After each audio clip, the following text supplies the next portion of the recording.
وەرزی پێگەیشتنی تورە لە کەلار و باشی جۆر و ڕەنگ و تامەکەی ناوبانگی بە تووری کەلار بەخشیوە. سەردار یەکشەکە لەو جوتیارانەی گەرمیان کە هەموو ساڵێک لە زەوێ کشت و کاڵەکەی توور بەرهەم دەهێنێت و ڕەوانەی بازاڕەکانی دەکات.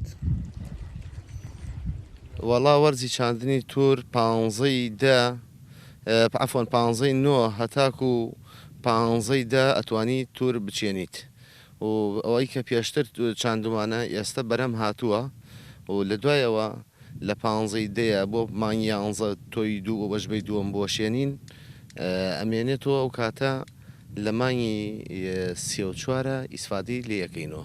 ئەوەی پێشتر چاندومانە ئێستا بەرهەمەکەی دەرچووە و ئەوەی کە خۆتانەی بینن لێرانە. لام ساڵدا ڕووبەری زەویدا چێنرا و بەو سەوزەیە لە ناوچەکە گەیشتووە بە 1300 دۆنم زەوی کشت و کاڵی. ئەم ڕێژەیەش لە چاو ساڵانی ڕابردوودا دووهێندە بووەتەوە.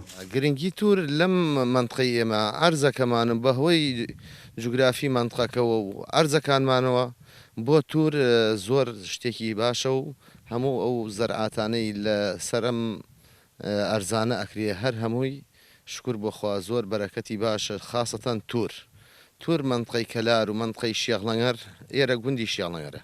ئەم توورەی گوندی شێڵەنگەرە جیاوازە لەگەڵ هەموو ناوچەکانی ترە ئەو کاتەی کە دەرەچیە زۆر شیرین و بەتامە.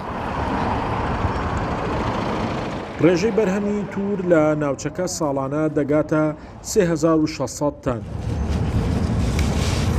جگە لە ساختکردنەوەشی لە بازاڕەکانی گەرمیان ڕەوانەی پارێزگاکانی عێراق و هەرێمی کوردستانیش دەکرێت. وەڵای بانیان سعات حەوت لەمێ تا ئێوەرە توور خۆمانەوە ئاوشتی باگە و ئینگرەوە زینەیە سەوزەیە و هەموو شتێکمانێ ڕەنگ وەڵا سپیە و سوورە و مۆرە و وەڵای تێگەڵە تا بارانەدا لە عەرشرین نایە. ئێستا توورەی خۆشە ئاودارە پاگە. بە پیتی خاک و گونجاوی کەش و هەوا و بوونیاوی پێویست لەو فاکتەرانەن بایەخیان بە تووری کەلار بەخشیوە بە جۆرێک بڕشتی لە هەر دۆنمێکدا دەگاتە 2300 کیلۆ. شاخەوان محەممەد، کورسات نیوز، کەلار.